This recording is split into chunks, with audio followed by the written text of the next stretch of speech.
Bonjour.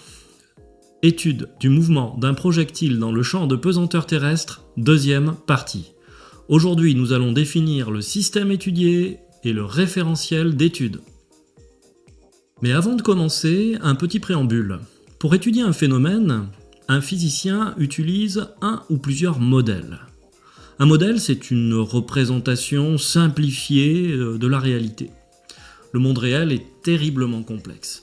Peut-être d'une telle complexité d'ailleurs que sa compréhension complète nous sera à jamais inaccessible. Cette complexité nous oblige à faire des compromis et donc à faire des approximations. Comme nous allons le voir, nous allons être contraints d'en réaliser un certain nombre ici. Des approximations qui auront pour conséquence de nous simplifier la vie, certes, mais qui ont un prix. Le prix de nous éloigner plus ou moins de la situation réelle. Ces approximations sont-elles judicieuses? Que va-t-on y perdre? Nous discuterons de tout cela tout au long de notre étude. Commençons en définissant le système étudié. Le système étudié, c'est tout simplement l'objet dont on veut étudier le mouvement. Donc dans notre situation, la balle de golf. Traditionnellement, on note son nom dans une accolade. Donc ici, voilà, notre système étudié, c'est la balle de golf. Et la propriété importante de cette balle du point de vue du mouvement, c'est avant tout sa masse, et je propose qu'on note cette masse petit m, donc de masse petit m.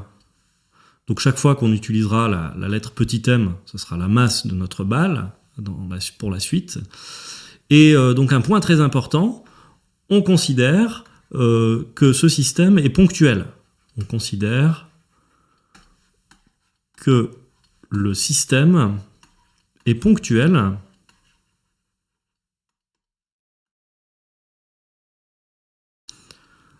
ça veut dire que on fait comme si toute la masse de la balle de golf était concentrée en un point, son centre d'inertie ou son centre de gravité.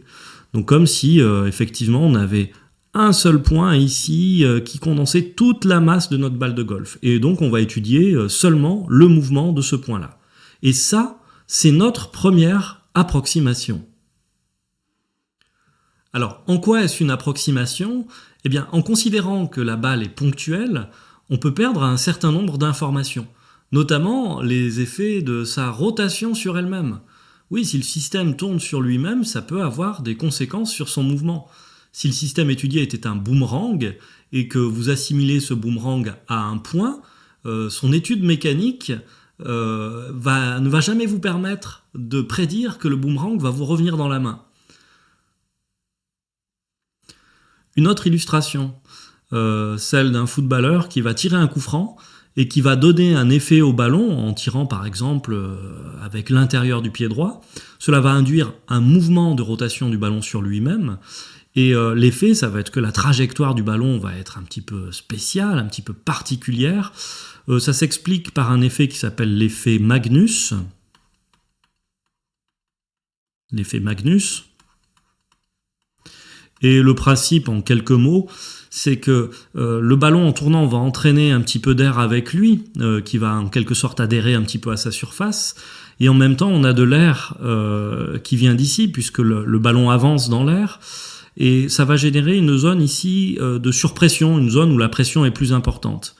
De l'autre côté, c'est le phénomène inverse, c'est-à-dire que l'air va dans cette direction à cause de la progression du ballon, et l'air qui est en quelque sorte la fine couche d'air qui est collée au ballon va dans la même direction. Donc ici, on aura une zone au contraire de basse pression de ce côté. Haute pression à droite, basse pression à gauche, ça va se manifester sous la forme d'une force qui va courber la trajectoire du ballon. Voilà, donc on néglige les effets de la rotation de notre balle de golf en considérant qu'elle est ponctuelle, et nous verrons dans une prochaine vidéo que nous ferons une autre approximation qui sera cohérente avec ce choix-là.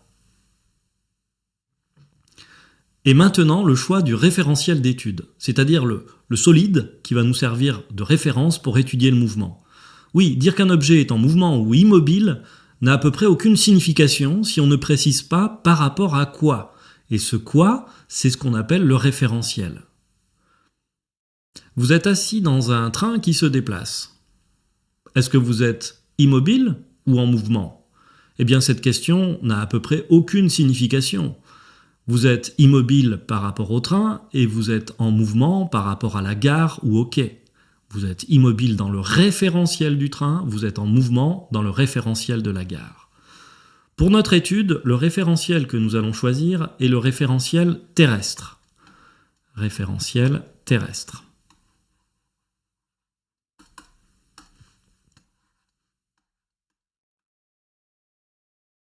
Et nous allons devoir faire une supposition. Nous allons devoir supposer que ce référentiel est galiléen.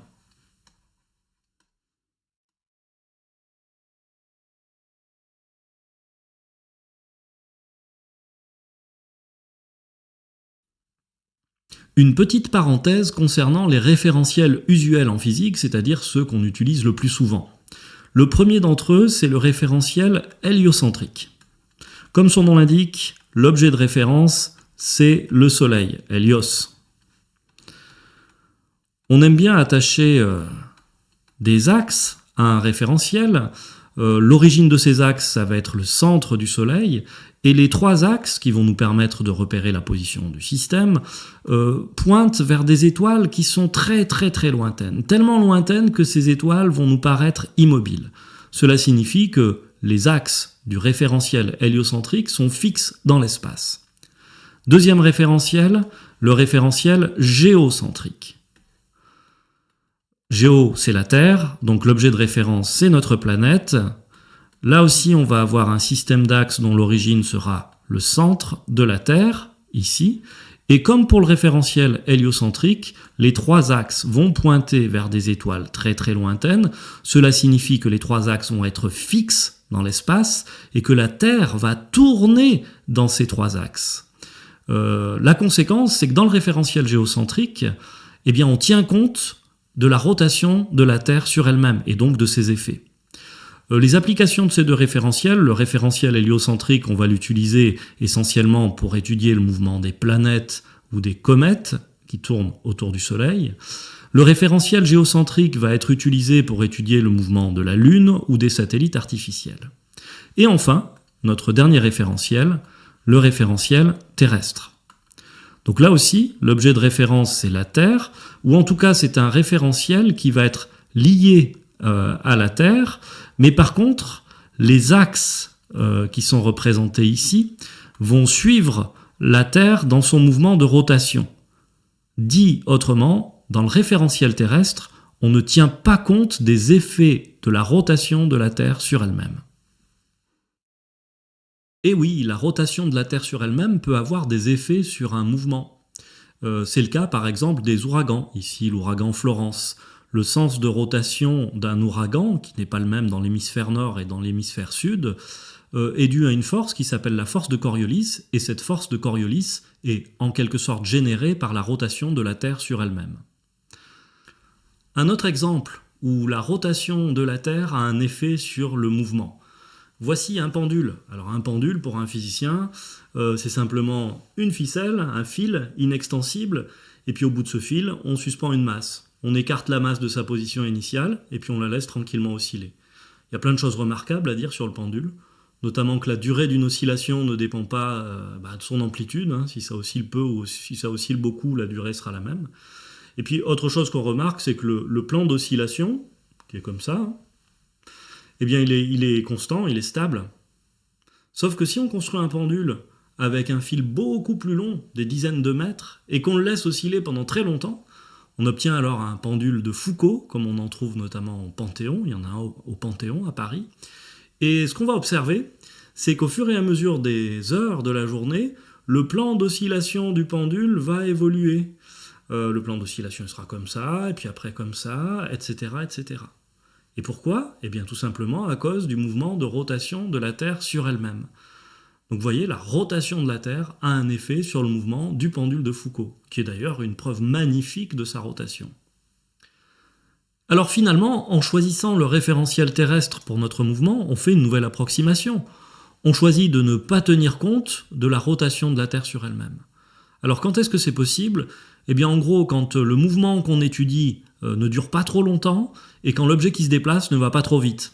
Donc notre pendule de Foucault, il va osciller très très longtemps, donc la Terre, la rotation de la Terre va avoir des effets.